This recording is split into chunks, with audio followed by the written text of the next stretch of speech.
J'ai dit, Sonia, je suis cassée. J'étais avec cet homme-là depuis des années. Ça faisait près de 5 ans. Il était question que l'on se marie bientôt. Entre-temps, il a eu une promotion et on l'a muté dans une autre ville. Donc, on était juste à 2-3 heures, 2-3 heures en train. On se voyait fréquemment, on s'appelait, voilà, on a fait le lycée ensemble, le collège et tout et tout. Donc, les deux familles se connaissent vraiment bien et tout se passait mais alors très, très bien.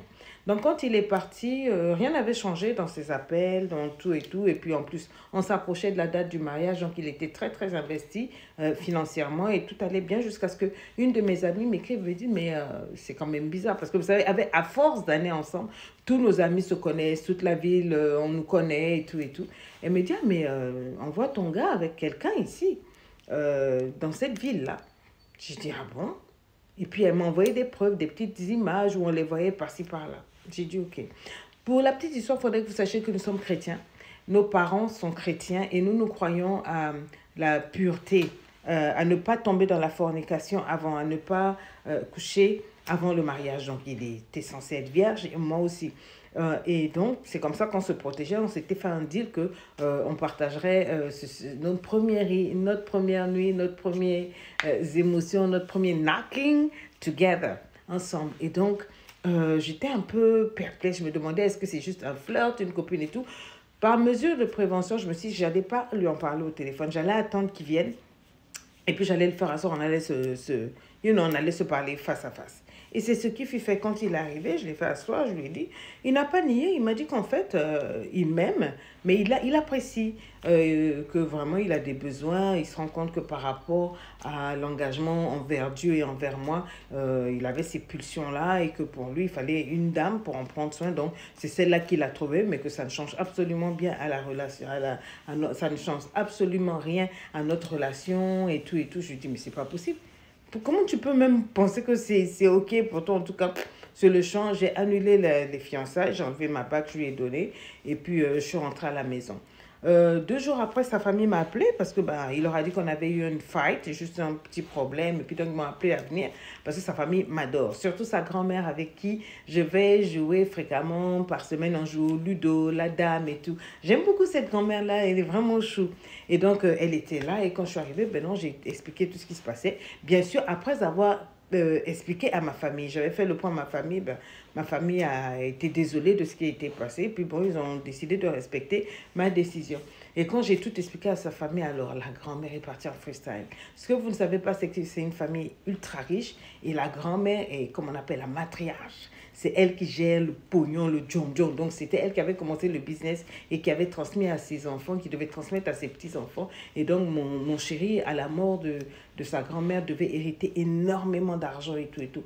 La vie était tellement furax, elle l'a dégommé de son testament. Et ça, je l'ai su le lendemain quand le gars m'appelle en criant, en hurlant que oui, mais comment est-ce que j'ai pu aller raconter ça à la famille? Voilà, sa famille l'a lavé, l'a ramassé, sa grand-mère l'a déshérité et tout. Alors, j'étais choquée, j'ai dit, mais c'était pas le but, on devait, toi et moi c'est fini, ils étaient en train de s'organiser pour un mariage, ils devaient savoir. Pourquoi tu leur dis simplement qu'on avait eu un fight? C'était pas un fight, c'était réellement un problème de séparation. Et donc, il a dit, oui, mais vas-y, arrange-toi avec ma grand-mère et tout et tout. J'ai dit, bon, je peux intervenir pour le testament parce que ça n'a rien à voir avec nous deux, mais pour le reste, assieds-toi tranquille, il n'y aura rien et tout. Et donc, je suis partie voir, j'ai demandé à voir la grand-mère. Le lendemain, elle m'a reçue, elle était là, elle m'a dit que vraiment, je vais lui parler à celui-là. En tout cas, soit tu t'épouses, soit l'héritage et tout et tout. Et je lui ai fait comprendre que non. Même si c'est fini avec lui, je serai toujours attachée à cette famille. Si vous êtes ma famille, et vous ne pouvez pas le rayer du testament parce qu'il ne m'épouse pas. Elle a dit non, il y a d'abord ça, mais il y a beaucoup d'autres choses qu'il avait eu à faire. Et c'est là qu'ils ont commencé à dire des choses. J'ai dit, mais pourquoi personne ne m'a jamais parlé de ça? On a dit, ben non, on pensait que tu étais au courant qu'il faisait ça, ça, ça. Il avait des comportements et tout et tout. Et plusieurs fois, la grand-mère lui avait parlé. Et donc, ça, c'était la goutte d'eau. Elle a dit que même si tu t'épouses, même si tu t'épouses pas, et quoi qu'il fasse, ça n'a rien à voir. Elle est dégomme. Mais non seulement elle est dégomme, mais le pire, c'est qu'elle remplace elle-même mon nom. Elle ajoute mon nom à cet empire financier que je vais, qui va être légué une fois qu'elle sera morte.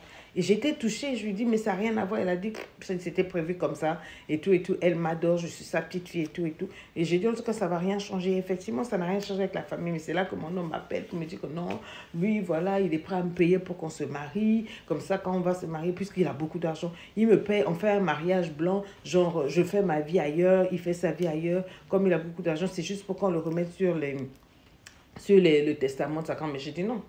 Je ne crois pas en ça. Moi, je suis chrétienne, mais à fond. Et ça ne marche pas pour moi. Il est parti trouver mes copines. Il leur a offert beaucoup d'argent. Il a promis du boulot à l'autre. Il a promis pas mal de choses à chacune. Il leur a donné de l'argent. Donc, elle faisait pression, pression sur moi. Je leur ai fait la guerre jusqu'à ce qu'elles confessent qu'effectivement, le gars leur avait donné l'argent.